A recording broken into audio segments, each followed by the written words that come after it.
Now, this slide is saying something which almost everyone knows, but I still want to say it.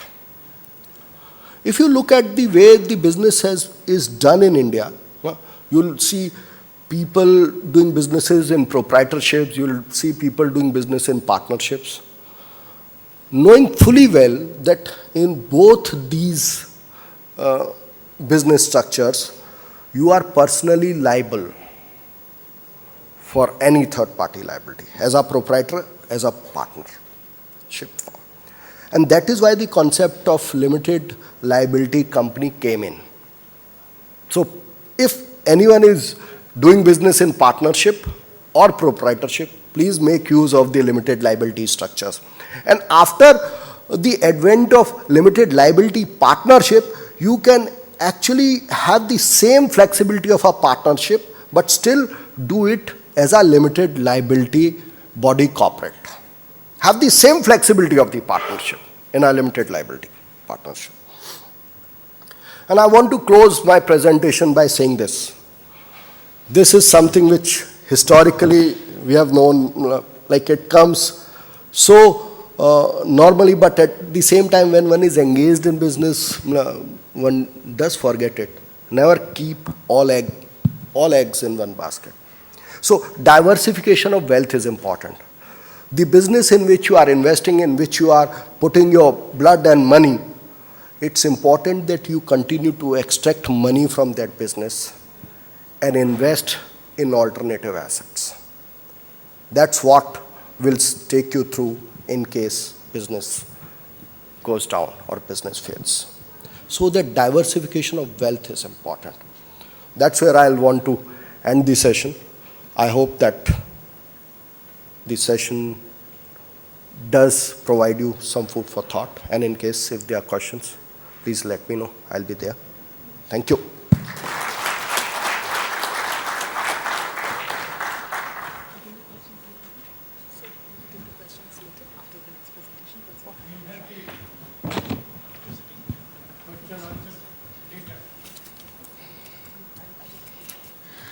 Ladies and gentlemen, we'll now invite our next speaker. Mr. Girish Venkatraman is the president of IIFL Private Wealth. We'll be taking the questions towards the end of the second speaker's session.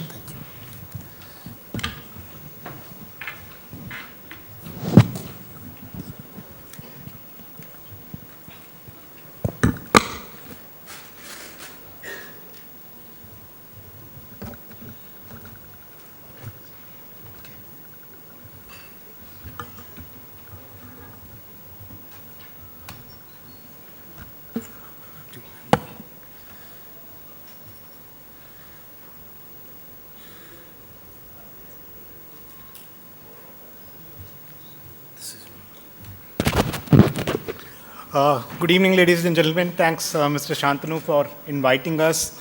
Thanks, Ashutosh, for laying the ground so that I can take it from here. Ashutosh clearly spelled out the environment in which we are operating and the need to mitigate risks that befalls family wealth. All of us run our own businesses. Some of us are executives. We work hard to ensure that we live a good life and post our retirement have another 30 years of savings left with us to survive. Of course, the most critical thing is to ensure that we transfer the wealth to next generation and the generation after that. That needs to happen seamlessly. What typically happens in our daily life is we are so caught up in building wealth for ourselves and working hard that we don't pay attention to safeguarding the assets that we are creating. So I'll just try to kind of, there might be some slides that I'll skip because Ashutosh has already covered them, but I'll try to be as crisp and short as possible because I realize that I'm the last speaker for the day and all of you would be looking forward to the evening ahead. In terms of the structure of the presentation, I just wanted to spend a few minutes on family office, though Ashutosh did mention a little bit about it. To give a simplistic definition of family office, it's you have a business and you have an office for it. You have a CFO, you have an administrative officer, you have an HR. But we don't pay attention to our own family in terms of the structure because while we create our wealth, there's a parallel wealth sitting out there in the family itself, which needs an office. In India, you have this trend coming up of people setting up family offices where they actually recruit investment officers, they recruit administrative officers to run the family office. It's a parallel office which runs separate from the business office, which has become very critical because as we kind of build our businesses, wealth grows and we need to pay attention to it. One might say that we don't have enough wealth to set up a family office. So why do we need a family office? Wealth is relative. For a person, 1,000 rupees might be a lot of wealth. For another 100 crores might be small wealth. It's important that whatever wealth we have, we give it the attention to safeguard it rather than say that it's irrelevant and or the next generation can take care of it. There's another definition that I'd like to bring to the forum. It's called wealth structuring solutions. What does it actually mean? While you create wealth, it is very critical that you structure and position it in such a form that it has sufficient safeguards. Simple example could be all of us invest in mutual funds, all of us invest in stocks.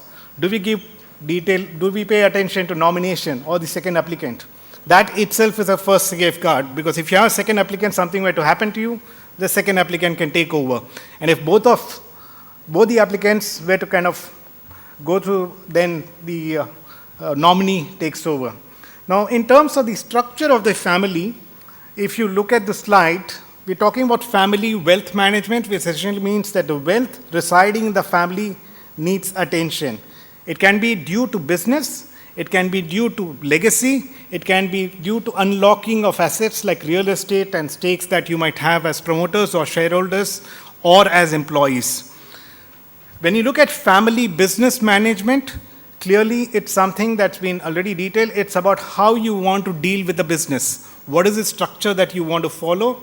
You can have a family business governance, which will clearly define each family member's role in that business structure. So while you are there, you can clearly lay it out. And as Ashutosh mentioned, the big mistake that the Ambani family did was, one, they didn't have a will, and second mistake was they didn't have a governance structure, clearly defining the role of each of the brothers. If that is defined, and that's done in consultation with the family members, you don't have issues later on. The other part is ownership. One is to run the business, second is to own the business. Owners need not be running businesses because every owner doesn't come with the capability of running a business. He might be owner, but you might need a professional management to run the business. So you need to clearly demarcate abilities and clearly define to say that if a person has the ability to run the business, let him run, otherwise let him be an owner. You have a professional management to run it. Then of course, within the family, for the family assets, like in business you have governance, for the family also you need to have governance. So you can have one family member looking after real estate, one looking after commodities, one looking after financial matters, and one looking at the complete structure. So you define that, it becomes easier for the family structure to evolve and run. And of course, the last and most important piece is philanthropy, because as businessmen, we've created wealth, we want to give something back to the society. We are not sure if the next generation is going to kind of heed to our wishes and do it. So while you're creating a structure, you can also create a path for that money reaching to the end user where you have defined. You want to do charity, you create a structure where to do it for you rather than it happening on its own. In terms of wealth structuring solutions, like I mentioned, there are three things that we need to take care of. One is to protect. You need to protect your assets, and what measures do you take to protect your assets so that there's no hostility on the assets, and second, it doesn't kind of get wasted away. Second is to preserve the assets. You've created assets, you don't want to lose value in it. So invest and manage it in such a way that there is no loss on the assets. Maintain tax efficiency. And of course, third is to pass on to the next generation in a very, very smooth and efficient manner with minimal disputes. So wealth structuring solution helps you to do all this. It gets you structured, it gets you to think and kind of define the way that you want to manage your wealth.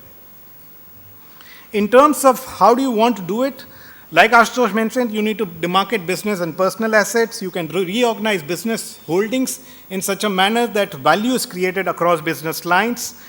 In terms of succession plan, you need to understand needs, objectives, and goals of the family and each person in the family. Then, of course, you can decide on vehicles to use, which is something that Ashutosh has already covered. And to structure and formalize this, there are different ways of doing it. Either you write a will or create a structure which kind of formalizes the whole structure.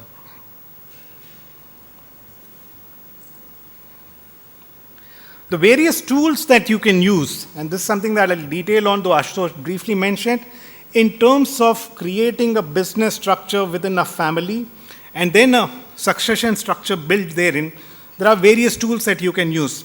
In some families, as it is, business is operating under partnerships.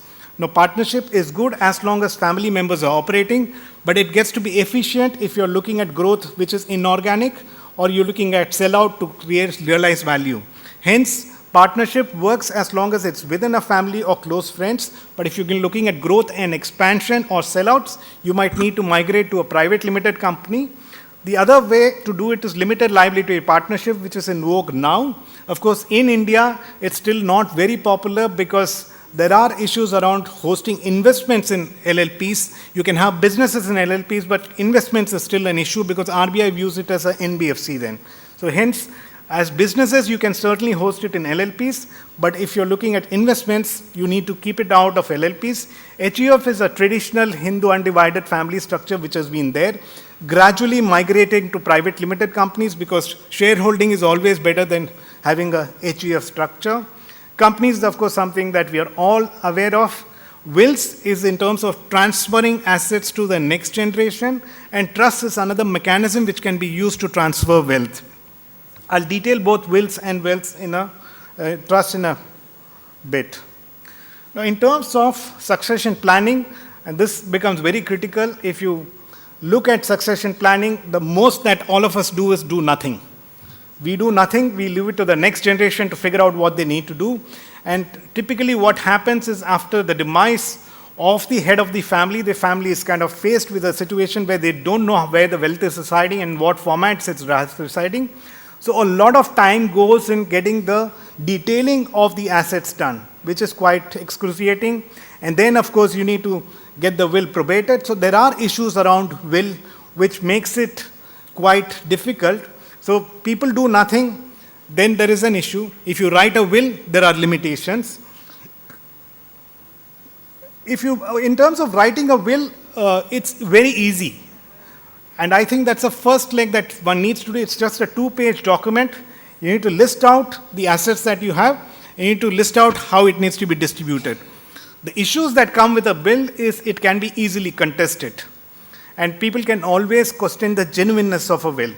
If you look at a trust is a structure where assets can be hosted and passed on to the next generation in a defined manner, and you can also define the end use of the assets. Example could be that if I have 2 sons, I can define what assets they get and under what conditions they get. So it can be as critical as saying that if my son crosses 25 and he finishes his MBA, then the assets go to him, otherwise it doesn't reach him. And the other case could be, if my son joins the business, he can participate in the business, otherwise he doesn't get it. So in a trust structure, you can clearly, clinically define as to how wealth will flow, which becomes difficult in a will because will only passes through the assets. It doesn't have control on end use. Trust can have control on end use. But the best, of course, is doing a combination of both. The first step is to create a will, but that is not the end. You should also go further and create a structure. Typically in India, you transfer real estate through a will because there's tax implication in terms of transferring the assets, but financial assets is transferred to structures which are more efficient. And in terms of a difference, we've spent some time on it, but I'll just go do some detailing. Will is a creation of law. Trust is a creation of equity, which means that in trust you can have share. Will defines how it will be shared. Beneficiaries in a will would be existing individuals. So if I'm writing a will, I can talk about my immediate family which is existing, but I cannot go to the next generation which is unborn. Whereas in a trust, it can go through multiple generations. It can be for the immediate generation and it can be for children of the next generation as well. So you're clearly creating a path for multiple generations through a trust. In terms of control, in a will, like I said, you cannot control the end use. Once the wealth is gone, it's up to the beneficiary in terms of how they want to use it. you cannot control it. It just ensures that it reaches the beneficiary in a defined format. In a trust, you can control the end use. You can also control the release and the end use of assets to a trust. Probate is very critical in will, particularly so, if you have real estate assets in cities like Bombay, Chennai, and Calcutta particularly, you need to have a will probated. And even otherwise, it's always better to get it probated. In a trust, you don't need to do that. In terms of contestability, like Ashutosh mentioned in the Lodha case, a will can always be contested because it's in the public domain. People will want to contest the genuineness of a will, and typically they can also question as to when the will was written, whether the person who wrote the will was of sound mind or not. Was he under pressure or not? Was he under influence of any family member or not? So these things become an issue. Whereas in a trust, it becomes easier because it's an equity structure that you've created, it's an organizational structure that you've created, it's away from these kind of contests. A will is not confidential because once you go to the court to get it probated, everyone would know what kind of assets the testator had and what kind of assets the beneficiaries are going to get. A trust is much more confidential. Bankruptcy remoteness, you can protect your assets under both structures, but of course you need to be very careful in terms of doing it. Revisits are unlimited in a will. Till you die, you can keep rewriting the will. In a trust, in a structured manner, if it's a revocable will structure, you can certainly revisit it. If it's irrevocable, you cannot revisit it. In terms of consequences, not that we are saying will is bad and trust is good. All that we are saying is will has a role to play, trust has a role to play. It's not as if will can kind of satisfy all needs that you might have. It invariably leads to fragmentation when you go through a will format. But I'd again say will is the first basic document that all of us should write. It's still a 2-page document, whereas a trust can be a 15-page document. So a 2-page document, easily executable. At least you're giving a path to the next generation if something were to happen in an emergency. But in a trust, you can plan the way you want to transfer assets. In terms of trust, trust is formed under the Trust Act. There are some tax regulations that you need to kind of comply with. As in all cases in India and in other places, most of the decisions that you take in terms of investments are driven by tax laws. In this case, it is not so overbearing. It is a very, very easy regulator-friendly structure. In terms of flexibility, it's very flexible for formation and usage, and you can customize. Like I said, you can define end use in a trust structure, which you cannot in any other structure.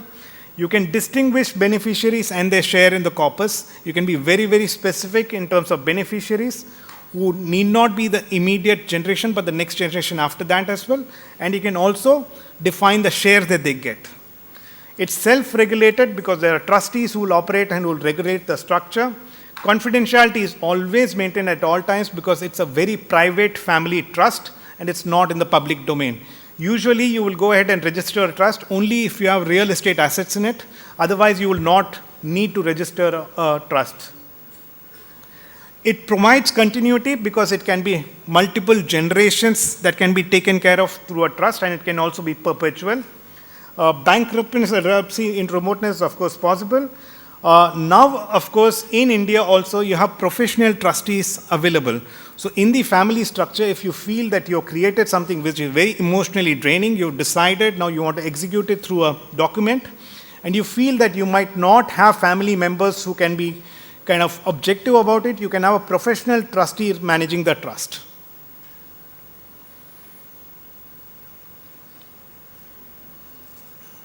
In terms of kinds of uses that you can have for a trust, like I said, multi-generational preservation of family income is possible. There are perpetual trusts which run abroad. In India also it's getting in vogue. We've actually worked on quite a few cases. You can customize transition. You can manage the way transition needs to happen. You're addressing Gen Next issues because you're clearly identifying each individual in the generation next and addressing the needs in a very, very customized manner. Earmarking different assets for different special beneficiaries. Here you can also define businesses which go to specific individuals and personal assets which go to specific individuals. So you can be very, very clear. Ring fencing of family wealth has become very important because, as Ashutosh mentioned, in a UB case, the corporate holding had come out into the open domain and the business was at risk. Through a trust structure, you can certainly ring fence it, you can protect it. Separating business assets from personal assets is always critical. We, in our daily lives, while running our business, commingle assets. It's always to say that today needs to be managed, so I'll transfer money from my personal account to the business account. What it leads to is, one, mixing of assets, and second, there are always tax issues that follow through later on. In terms of wealth accumulation, like I said, it's very clear and critical that if you're working hard to create assets, you also need to accumulate assets and you need to accumulate wealth. It's not as if you're living for the day and whatever you earn today can be spent today. You need to work hard. All of us, if we average work for 60 years, you have another 30 years to fend far. And we don't run pension schemes for entrepreneurs. So hence, it's very, very critical that whatever assets you create, you protect and make it grow in such a way that it takes care of your needs and the next generation needs as well. Of course, philanthropic intentions can be taken care of. There are a lot of family offices in India. Some names can be taken.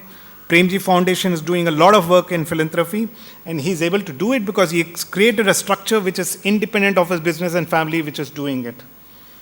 And of course, one very important role that a trust plays is, as you have families migrating to various jurisdictions, the individuals who are migrating, if they are, let's say, migrating to US, for instance, they would have assets in India, or their parents could be wanting to pass on assets to India. They get exposed to estate laws of that country, which is where a trust has a very critical role to play, because if you create a trust, which is a revocable trust, you're in one shot ensuring that they don't get impacted at the first transfer, but at the second transfer they get impacted. So you're pushing it to the next generation.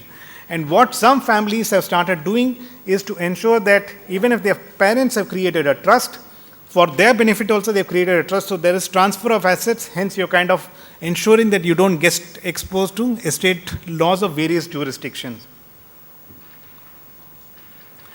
A basic trust structure, so I don't want to pull out a very, very complex one, though these days you have very complex structures coming out because family needs are also complex. You have a settler.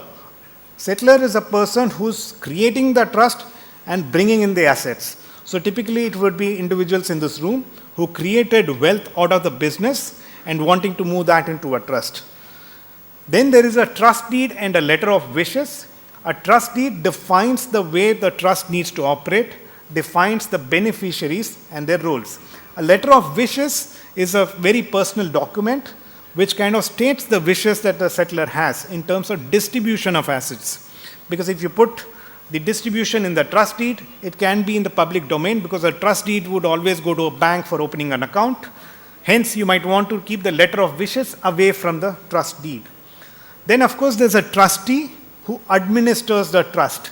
There are professional trustees. Family members can be trustees. So these are people who are running the trust on a day-to-day basis to kind of achieve end objectives. And there is an advisory board which is sitting by the side, which advises the trust on how it needs to operate, how the asset needs to be managed. Again, this can be settler, the person bringing the assets, it could be family members, or it could be outsiders who come in. Then the most important piece is you have beneficiaries. These are people who are going to get a share in the asset. Now the complexity comes in when you have sub-trusts, where if, let's say, I'm creating a trust for my family and I'm making my son a beneficiary, he doesn't want to get the assets directly, you create a trust in his name as well. So money goes into his trust and gets managed out of that. So from his perspective, even if he is getting assets and he doesn't wish to manage it, it gets managed through the trust structure. In terms of types of trust, a very, very basic definition. There is something called a revocable trust, which means you can change the way the trust is managing. There is an irrevocable trust which is cast in stone, so you cannot change, so it's more definite. Once you create an irrevocable trust, you're very sure of what you want. A revocable trust is where you're saying you created it, but you want to have the ability to change. And of course, you have discretionary and non-discretionary trust, wherein under a discretionary trust, you have the discretion. You have the discretion to change the distribution, and in a non-discretionary trust, there's no discretion given. Now, just to give the difference that comes about in these trusts, like I said, right of revocation is with the settlor in a revocable trust. In an irrevocable trust, all the beneficiaries can decide to revoke the trust. And an irrevocable trust, non-discretionary, again, all consents of all beneficiaries can be done once the objects of the trust are fulfilled. Beneficial interest in a revocable trust, both beneficial and beneficiary interests are defined. In an irrevocable trust, only beneficiaries are defined. The interest is not defined, which means it doesn't say how much of share I'm going to be getting. And same way, in an irrevocable, non-discretionary trust, both get identified. Income tax implication, which is very critical for all of us. When you create an revocable trust, the settlor has to pay the tax. If it's irrevocable, the trust pays the tax. And this is the last piece in terms of how you get this started. One is, of course, you need to get the family together, have an open discussion. This is something that Ashutosh also spent some time on. You need to brainstorm and be very transparent with your family members. Evolve a common vision. A vision could be objectives or wish list. Identify issues, because there will always be issues. This is a very emotional kind of process. The issues need to be handled individually and not pushed under the carpet. Then you go into drafting the vision charter and the rules. And of course, create a document to formalize it. The critical thing is, whatever you do with respect to a family, have a revisit calendar. Could be yearly or once in 3 years, to ensure, because the environment keeps changing very rapidly, you also need to revisit and ensure that you're addressing issues if they come up. Happy to take any questions along with Ashutosh or anything related to. Yes, please.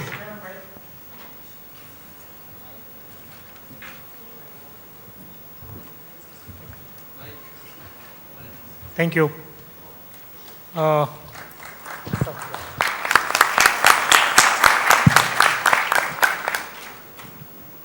You mentioned that will can be contested. Even if it is a registered will, can it be contested?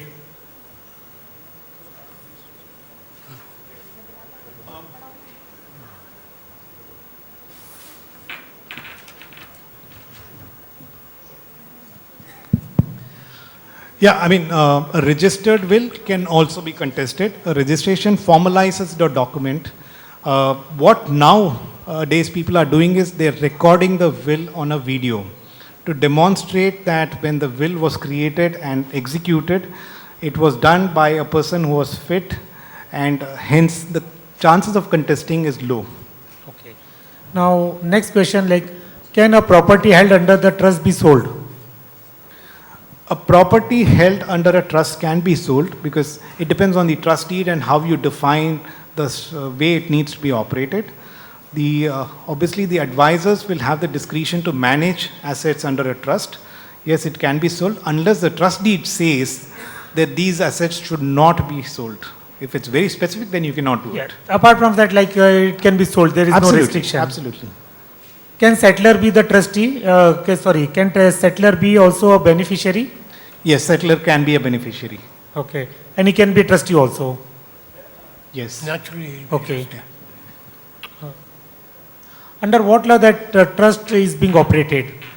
Indian Trust Act. There is a, okay, Indian Trust Act. Okay. We'll take 2 more questions, that's all.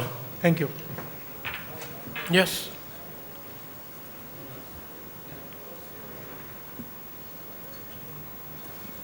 I have 3 questions. I'll just quickly run them through. Is it advisable for immovable properties which are used for business to be owned in the name of the family members? In the long run, let's say 2 or 3 generations down the line, is it advisable? That's my first question. Ashutosh, you want to take it? To whom you have put this? Both are, you know. we keep advising families, obviously, it's not advisable to have real estate assets for business purposes. Even if you're doing that, please charge a rent to the accounts. Yeah, fine. So One one starts it from that angle, but from a long-term point of view, I just wanted to know whether it's... No, it's always better to kind of host it under business. Okay, okay. Who should own a brand? Should it be a trust, a family, or a company? If you want to own a brand, what is the right thing? Let's say not for the first and the second, but for time to come, what is the correct thing to do? It depends on where do you see the business going. So obviously, if you're looking at unlocking value, if the brand is in the business and if it goes with the business, the buyer is more keen. If the brand is left aside, then he's not too keen with the business. So it depends on what you're looking at. If you're looking at running the business for 100 years, it really doesn't matter where you have it. Yeah, you wanna- last. Yeah, sorry. To add one thing here, brand is more a business asset. So, I agree with yeah. that. Last question. In a will,